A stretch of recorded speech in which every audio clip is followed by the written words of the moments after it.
Krzysztof, I hope you're as excited as we are in the studio. This is the last day. Which of these gladiators is going to face Ricard Report in the final? We'll shortly find out. Yes, and there we see Maxime with the white pieces and young Krzysztof Duda responding with an opening known as the Petrov. And of course, Maxime handles it in the most aggressive way, which is simply to challenge the knight, double his pawns, but don't be fooled because that king is moving to the left. Yeah, and these positions can get very exciting. It actually featured a lot in the World Championship, Classical World Championship, this particular position between Magnus Carlsen and Fabiano Caruana. Caruana used this particular defense as his main defense there. And it is a better pawn structure for black because white has double pawns, but white has already castled, and white's pieces have a little bit more freedom. If you look at the bishop in front of black's king, that's not a great bishop, and white can often get an initiative, and that's what Maxime loves doing. He loves getting an attack. He loves getting some tactical chances. Both of their heart rates seem pretty low at the moment, Jovanka. They're pretty calm on this last day. They are very calm, especially when you bear in mind both these players are actually on their last chess lives, and whoever loses this will be eliminated from the competition. And young Krzysztof Duda, he knows that Maxime is an aggressive, dynamic player, excellent at calculation, so that's why he's trying to shut down the game. Yeah, he's taken a safety first approach with the black pieces. I mean, also, let's not forget that Duda is a very, very talented tactical player, attacking player. They're both kind of similar in styles, very exciting players.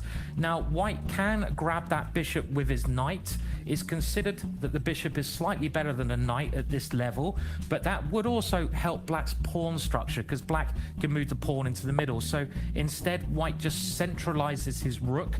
You want to put your rooks on the open lines, and that rook is on an open line there looking up the board, so that could be very useful later on. And I wonder what Jan will do. Will he kick that knight away, do we think? Yeah, I think so. Or another idea is actually just to kind of copy and move the king to safety, move it one square to the left, or also put a rook on the open line. But personally, I kind of like the idea of kicking back that knight. But Jan Krzysztof Duda said, hey, you know, taking my bishop was a one-time offer. You're not going to get it again. Yeah, and he's decided to keep that bishop.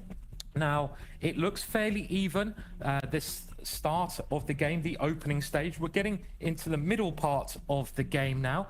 The middle game, obviously chess is in 3 parts, but you might not get that far. I often don't get that far, unfortunately, or sometimes fortunately. But what will be played? Okay, an aggressive push there. Oh, exactly. I mean, this is it really in Maxime's style. You know, he wants to go forward, but you do have to remember that every time you step a pawn forward, there are some weak squares that you do need to cover. And okay, Maxime, he's going full on, and he's threatening to trap the bishop by stepping that pawn forward one more square. How is Jan Krzysztof going to handle that? Well, he attacks the knight. Yeah, he's got to kick that knight away and give his bishop an escape square. So Maxime is getting a little bit of a space advantage on the right-hand side, but maybe now black can move that pawn again. Exactly. That could be a strange square for knight to go, but I'm not sure where else that knight could have gone. Maybe just back into the center. I wonder now if black moves the pawn. Okay, he's gone for another approach, which doesn't look quite as promising. Quite a committal move, that one, because as Jovanka said, you can't move your pawns backwards, so they're very committal. You can't be like, oh, I don't, you know, you can't really regret pawn moves because they have to stay going forwards. And white now, okay, deciding to keep the position closed. And I wonder what will happen if black now takes that pawn, opening up his rook. It could actually then get quite tactical. Yeah, undoubtedly so, because lines are going to get opened, and well, he can of course capture that pawn, but that will come at a cost. The cost is that white will have managed to establish a very good knight sitting on the g5 square, but it just can't be challenged. And well, he goes for it, and then the big question for Duda, can he get greedy and capture the pawn on h2? He's going for it. He has. He's gone a pawn up now, but white is getting some nice space.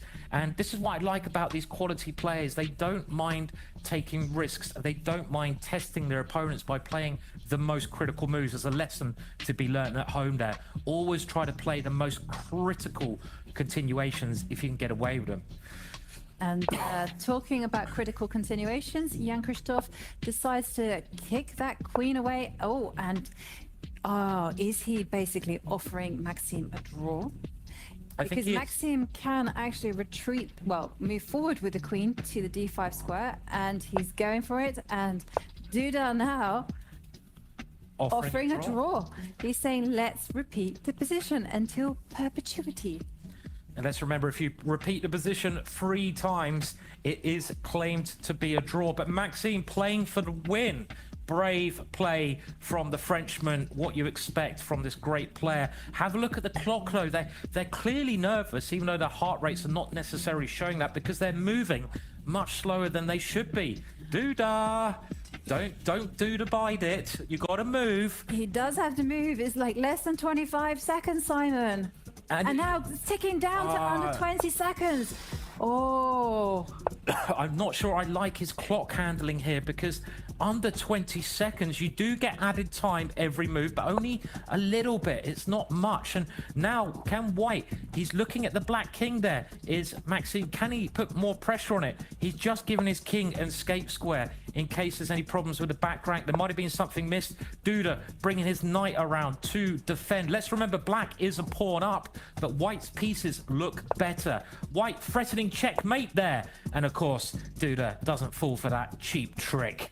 Not sure it's that cheap, but it was a trick. The queen enters into the position, and Duda's doing the right thing. He is quickening his pace up here, trying to exchange some pieces off. The more pieces that black can exchange off, the more powerful his extra pawn will become. Yeah, absolutely. And also, the more exchanges, the more the position simplifies, and the easier it is for Duda to play. And he has to play those easy moves. Oh, Simon checkmate is being threatened. Queen takes pawn, and that's why Maxime actually managed to get greedy and capture that pawn and defend the c2 pawn at the same time.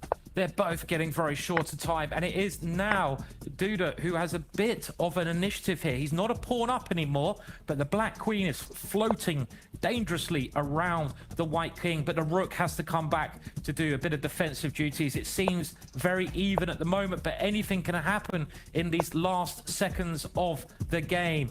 Duda is 5 seconds left.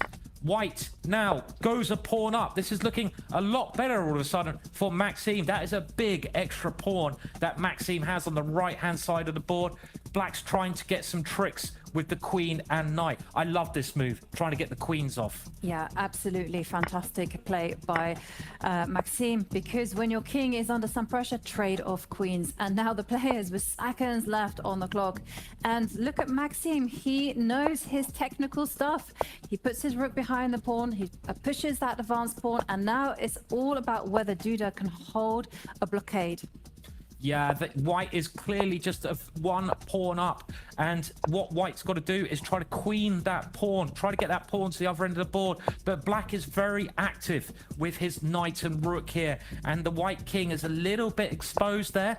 Can white get his pawn marching? I don't think it's going to be easy, because look at that. Duda's doing all the right things, playing very actively in defense. They're both under 10 seconds. And Maxime there with his tricks, but Duda says no. Instead, he mobilizes his knight, and suddenly it feels like the pawn is going to drop. And it's not just that, but everything is going to get traded off. And there you see the bar. It is completely in the middle, and the players do agree a draw. Oof. A nice little warm-up game for us there. And it sort of looked like Maxime was pushing a bit more.